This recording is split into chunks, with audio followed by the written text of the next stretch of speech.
చూడండి. గురుగారు ప్రణామాలు. ఈరోజు అధ్యయనం బోధపరిచినందుకు ధన్యవాదాలు.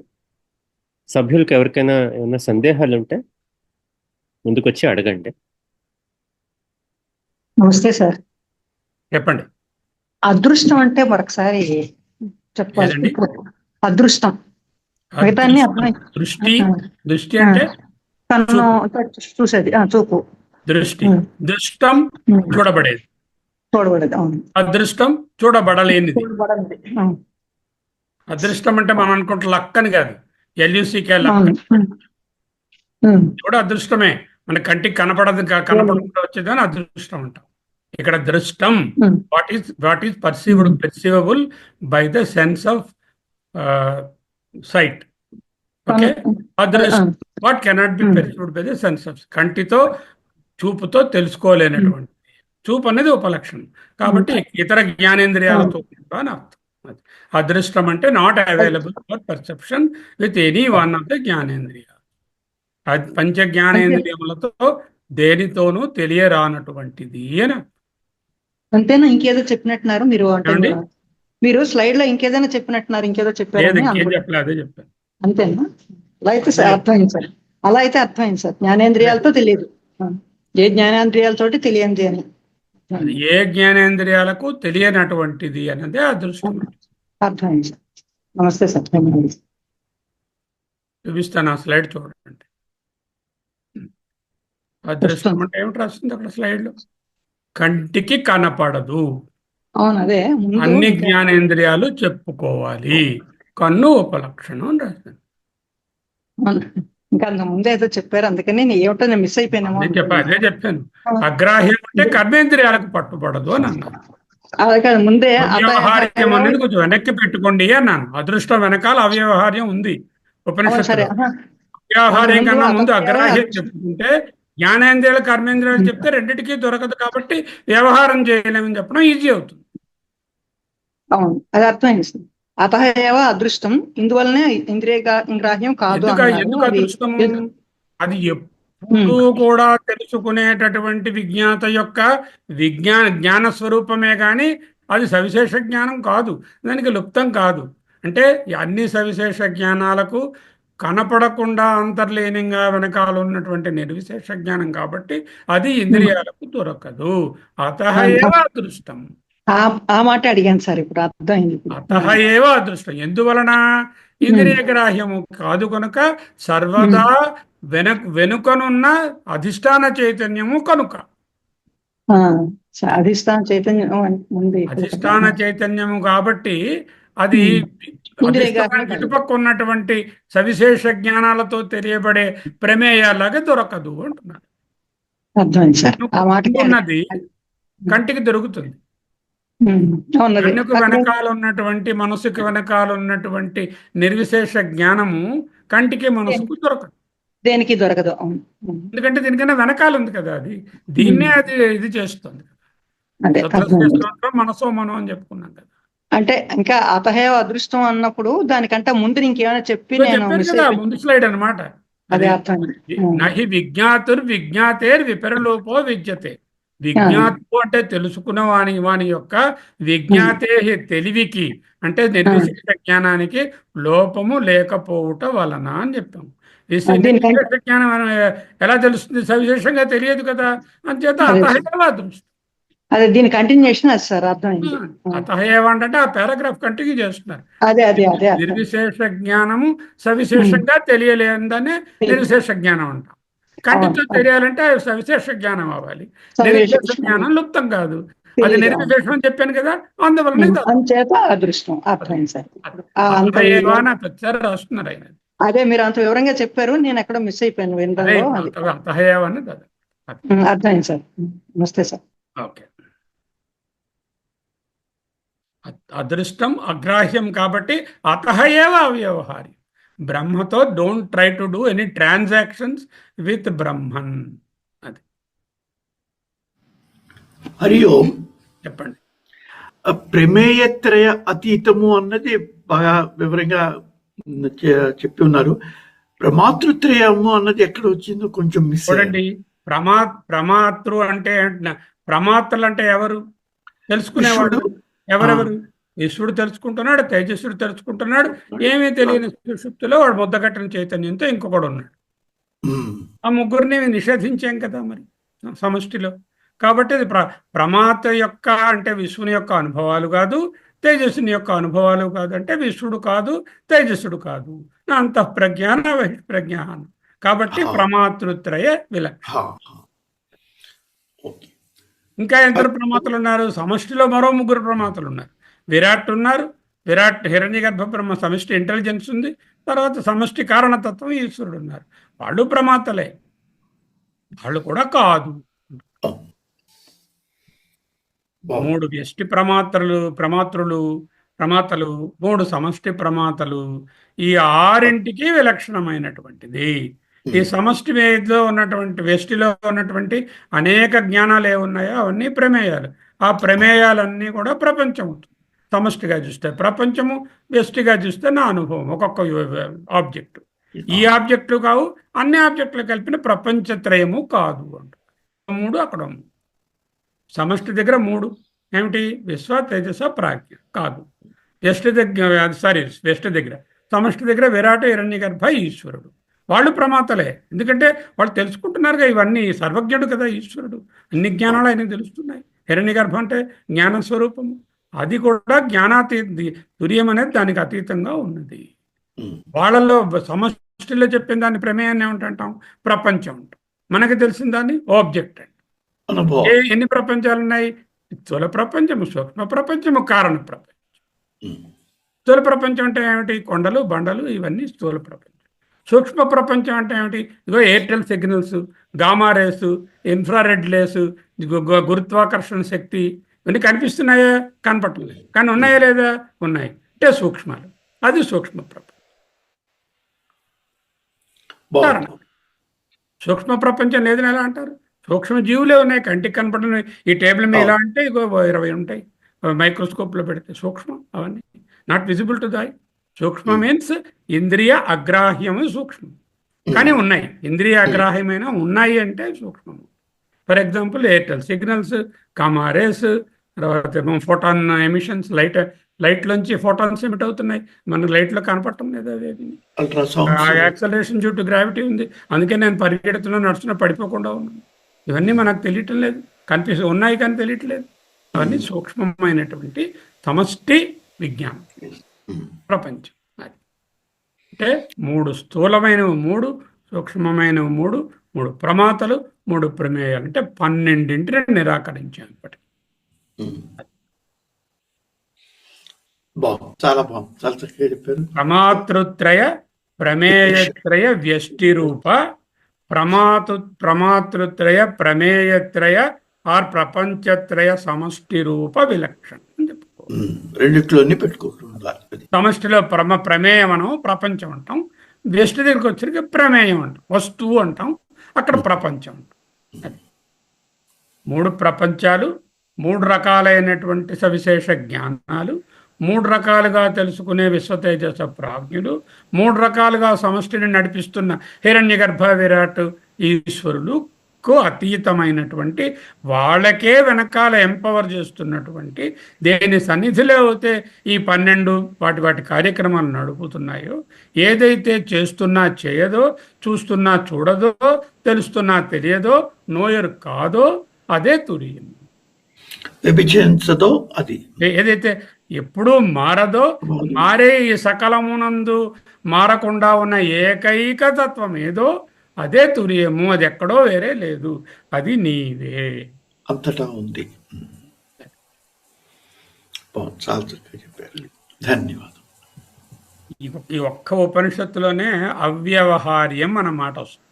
బ్రహ్మ ఈజ్ నాట్ ట్రాన్సాక్టబుల్.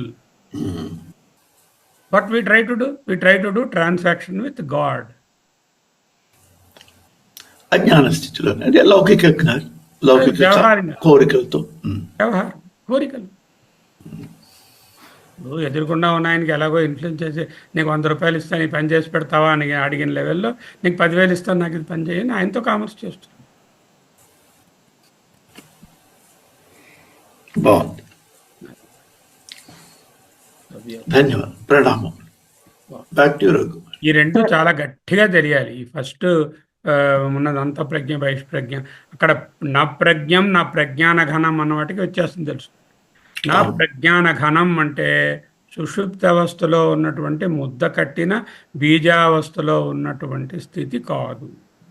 నా ప్రజ్ఞం అంటే సమష్టిలో ఉన్నటువంటి ఈశ్వర హిరణ్య గర్భ సర్వజ్ఞ అనేటటువంటి స్థితి కాదు అని చెప్పారు. అది సవిశేషమే. హిరణ్య గర్భ శక్తి కూడా సవిశేషమన్నదే. ఎన్నో విశేషాలు ఉన్నాయి కదా హిరణ్య గర్భ సృష్టిలో, వాటన్నిటిది కానీ నిర్విశేషము అని చెప్తారు. ప్రజ్ఞాన ఘనానికి ప్రజ్ఞకి నా ప్రజ్ఞం నా ప్రజ్ఞాన ఘనాన్ని జాగ్రత్తగా చూసుకోండి. ఇది ప్రజ్ఞానం బ్రహ్మ అనేటటువంటి దాని తురియాన్ని నెగేట్ చేయటం లేదు, అంతకన్నా కిందనున్న వాటిని. నా ప్రజ్ఞ కూడా చివరిని ముగించేశారు. ఎలాగో చైతన్యం అని చెప్పడం కానీ నా ప్రజ్ఞ, ఎందుకంటే అలా అనుకుంటే జడమని వస్తుంది కదా. ఇది ప్రజ్ఞాన, ఈ చిన్న ప్రజ్ఞ కాదు, పెద్ద ప్రజ్ఞ కాదు. Not the small knower, not the all knower అంటే. Not the all knower, not the small, must be unknower. That means must be జడం అని వస్తుంది. నో, ఇట్ ఈస్ నాట్ జడం, ఇట్ ఈస్ ది చైతన్య ఇన్ఫాక్ట్ ఫర్ ఎవ్రీథింగ్.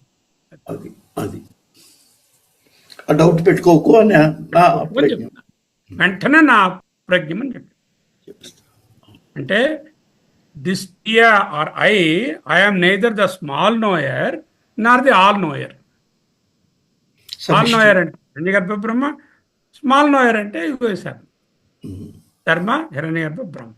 ఈ రెండిటికి అతీతంగా ఉండేటటువంటి, రెండిటిని నడిపిస్తున్నటువంటి అంతర్చైతన్యం ఏదైతే నిర్విశేషమో అదే తురీయము, అదే నీవు.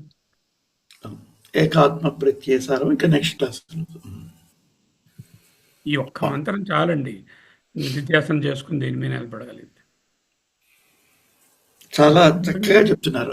ధన్యవాదాలు. ఏమని చెప్పడం, నువ్వు ఎవరంటే ఏమని చెప్పమన్నారు అన్నారు ఆయన లాస్ట్. కథం బ్రవీమి, అవాచ్యం, అది అవాన్మానస గోచరం, అవ్యవహార్యం, అచింత్యం, అవ్యపదేశ్యం, శబ్దై. అదే ఒకసారి ఫ్రెండ్స్ అడుగుతారు, ఇవేమీ లేనిది ఏది లేదు అనేస్తారు. కారణం లేనిది కార్యం రాదు కదా. అంటే అధిష్టానంలో అది లేనిది ఇవన్నీ తరగవు కదా.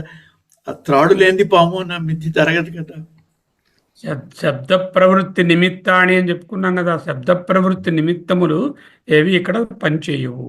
అందుకే అవ్యపదేశ్యం. ఓకే, ఈ మంత్రం అవస్తుంది. ఇంకా అధిష్టానం గురించి చెప్పుకోవాలి, అది చాలా ఇంపార్టెంట్. ఏకాత్మ అని నిన్న కూడా మీరు అడిగారు, ఏకాత్మ ప్రత్యయ సారం అంటే ఏమిటని. అది మళ్ళీ ఆయన భాష్యంలో ఆయన వివరిస్తారు. ఒకసారి చూద్దాం. రెండు అర్థాలు చెప్పారు దానికి. నేను మీకు ఒక అర్థం చెప్పాను, రెండోది కూడా రేపు చూస్తాం. సార్ ఇప్పుడు ఈ అవ్యపదేశం అనేది ఇంకే ఉపనిషత్తులోనూ చెప్పలేదు అన్నారు కదా. అంటే మామూలుగా మంత్రాల్లో రాలేదా, లేకపోతే మంత్రాల్లో లేదు అంటే ఉపనిషత్తులో ఉంటుంది. బ్రహ్మను నిర్వచించలేము అని ప్రతిసారి మాట్లాడుతుంటాం. ఎక్కడైనా అవ్యపదేశం అనే మాట ఎక్కడా రాలేదు, ఆ పదం రాలేదు. ఇందులో మాత్రం వచ్చింది. అది అర్థం, అది ప్రత్యేకం ఈ ఉపనిషత్తుకి. అదే అందుకని అర్థమైంది సార్. బ్రహ్మ నిర్వచనానికి అతీతం అన్నది మామూలుగా అవాంగ్ మనస గోచరం అంటున్నాం కదా. అదే ఎక్కడైనా అదే. ఏంటంటే అందులో చెప్పలేదు, ఇందులో చెప్పారు. చోట్ల వాళ్ళు ఏమన్నారు, యథోవాచో నివర్తంతే అప్రాప్యం మనసా సహా. దేన్ని పొందామని బయలుదేరి వెళ్ళాయో అక్కడ మనసు వాక్కు వెనక్కి వచ్చేయి. అంటే అవ్యవహారం అని, అవ్యపదేశం అని అర్థం. దాని అర్థం ఈ మాట, ఈ పదం వాడలేదు. ఈ పదం లేదు, ఈ అర్థం అని అర్థమైంది సార్. గతి సాధన గమ్యం అని చెప్పుకున్నాం కదా నిన్న. నువ్వు అలాగే ఉంటాయి. ఐతిరేయానికి కూడా అటెండ్ అవ్వండి అందరూ కూడా ఆ రివ్యూకి, ఎందుకంటే చాలా విషయాలు మళ్ళీ కొంచెం స్ట్రెంగ్తన్ అవుతాయి. అందుకు ఇది వినేశాం కదా ఆల్రెడీ మరి చెప్పేశారు, మరెందుకు అనే భావనలో ఉండొద్దండి. సార్ ఇప్పుడు డిస్కషన్ లోను ఈ ప్రపంచత్రయ విలక్షణం చెప్పారు కదా, అది కూడా కొంచెం రికార్డు ఉంచండి సార్. మరొకసారి వినడానికి కూడా ఇదిగా ఉంటుంది. ఇప్పుడు ఎక్స్ప్లెయిన్ చేశారు, మళ్ళీ ఎక్స్ప్లెయిన్ చేసింది. ఇప్పుడు 6+6 ఉన్నాయమ్మా. వ్యష్టి సమష్టి రెండు భాగాలు కదా. వ్యష్టిగా 3 ప్రమాతలు, 3 ప్రమేయాలు. 3 అంటే 3 రకాల ప్రమేయాలు. అంటే విశ్వడు విశ్వని అనుభవాలు, తేజస్సుడు తేజస్సుని అనుభవాలు. ప్రాజ్ఞుడు ప్రాజ్ఞుని యొక్క ఏమీ అనుభవాలు లేని స్థితి. ఆరైంది. అక్కడికి వెళ్తే హిరణ్యగర్భ విరాట్, హిరణ్యగర్భ బ్రహ్మ, ఈశ్వరుడు అనేవి ప్రమాతలు. వాటి తాలూకా అనుభవాలు, వాటి తాలూకా శక్తులు, వాటి యొక్క జ్ఞానాలు ఉన్నాయి కదా, ప్రమేయాలు. ఆ ప్రమేయాలే విశ్వ ప్రమేయాలు. వాటిని ప్రపంచాలు అంటారు. 3 ప్రపంచాలు: స్థూల ప్రపంచం, సూక్ష్మ ప్రపంచం, కారణం. అక్కడ 3 ప్రమాతలు, 3 ప్రమేయాలు. ఇక్కడ 3 ప్రమాతలు, వీడి యొక్క అనుభవాలు 3 ప్రమేయాలు. మొత్తం అంటే ప్రాజ్ఞుల్లో అనుభవాలు లేకపోయినా తర్వాత తెలియవచ్చే ప్రాజ్ఞుల్లో అనుభవాన్ని అనుభవాలు లేకపోయినా అద్వైతం కాదు అని చెప్తున్నారు. ఎందుకు అదే. కాదు అంటే వాడు అద్వైత స్థితిలో ఉన్నాడు కానీ అద్వైత అనుభవంలో లేడు. తర్వాత మళ్ళీ మళ్ళా వాడి ద్వైతం వాడికి వస్తూనే ఉంది. వస్తుంది. అవును, ద్వైతం బీజ వస్తుంది. రూపంలో ఉన్నాయి ఇవన్నీ.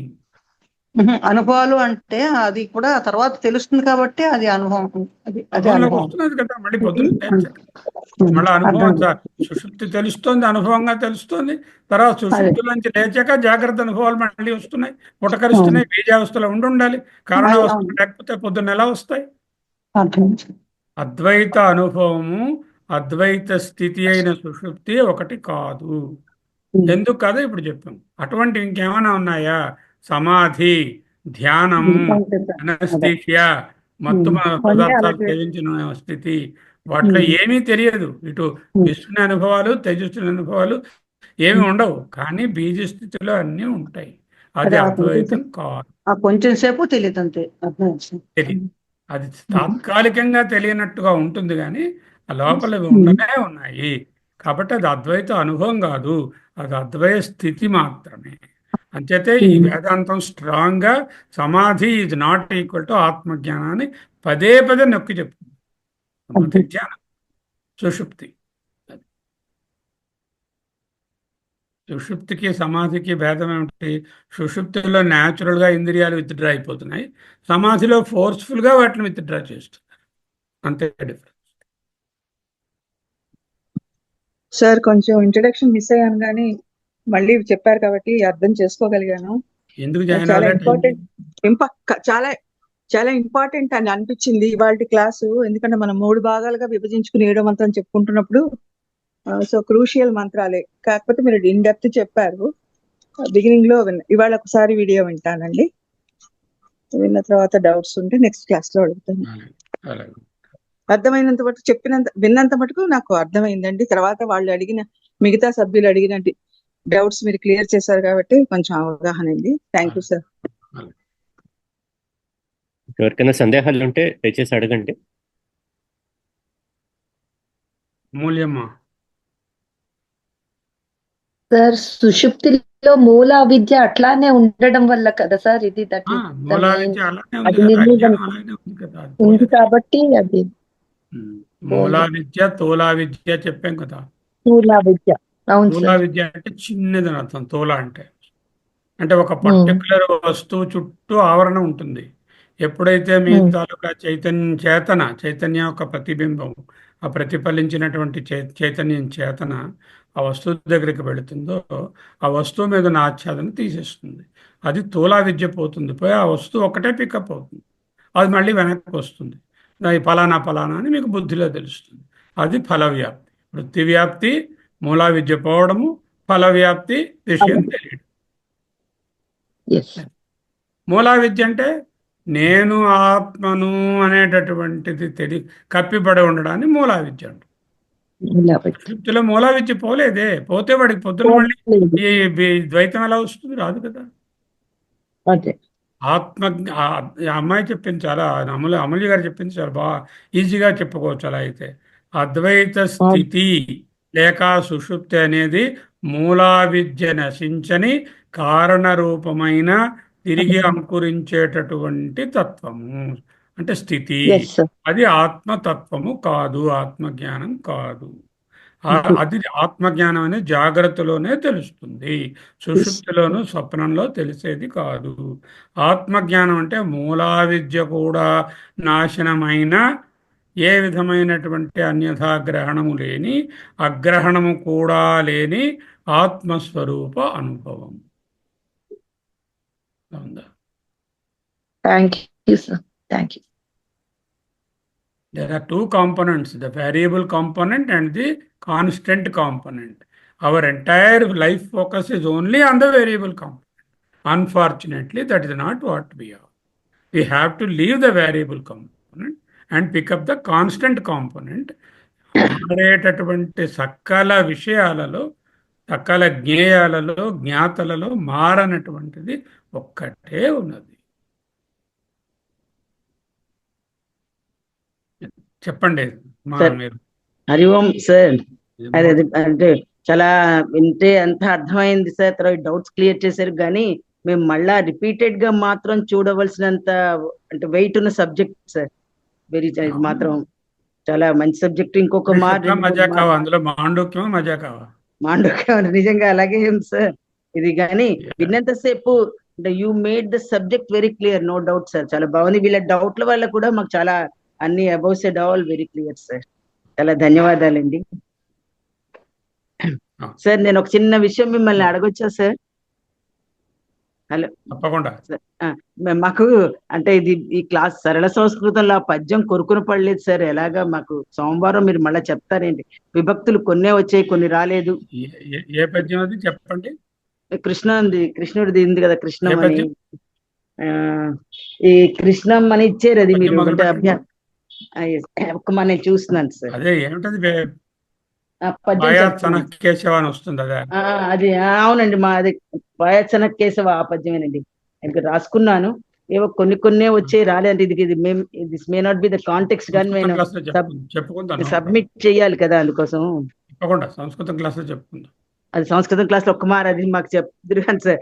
మాకు ఇక్కడ ఎవరు సంస్కృతం తెలిసిన వాళ్ళు ఎవరు లేకపోవడం వల్ల ఎవరిని కన్సల్ట్ చేయలేకపోయాం. అదే. Thank you sir. Thank you sir. కృష్ణేనాం భగతేన రంతు మధునా, అదేనా? అదే సార్ ఆ పద్యం. అదే. కృష్ణేనాం భగతేన రంతుం అధునా మృద్భక్షితా స్వేచ్ఛయ సత్యం కృష్ణ కయేవ మహ ముసలీ మిథ్యాంబ పశ్యాననం వ్యాదేహీతి దారితే శిశుముఖే దృష్ట్వా సమస్తం జగత్ మాతాయస్య జగామ విస్మయపదం ఆయాత్సన కేశవ. ఇది 2.64 అని ఉన్నది. అంటే ఇది ఎందులో అయి ఉంటుంది? భగవద్గీతలోది. భగవద్గీత కాదని కృష్ణ అవే చెప్పాను. కృష్ణ కర్ణామృతంలో 2వ 64వ శ్లోకం. అదే 2 అంటే సెకండ్ అధ్యాయం 64 కృష్ణ కర్ణామృతం. అదే అంటే దీని భావం అర్థమైంది, కానీ ఇది కొన్ని ఈ జగన్మాత వీటికి ఎలాగా తీసుకోవాలి అని ఫ్రమ్ విచ్ ఇదే ఆస్పెక్ట్ ఉంది. అది సోమవారం నాడు మీరు సంస్కృతంలో చూద్దాం. Thank you sir. Thank you sir. నేను లాస్ట్ వీక్ మీ సార్ దగ్గర పంపించానండి. ఊర్లో ఉన్నారు, నాకు పంపండి. తర్వాత మళ్ళీ ఆవిడ వచ్చాక అంటే ఈ వీక్ ది మీకే పంపిస్తానండి. సోమవారం మీకే పంపిస్తాను.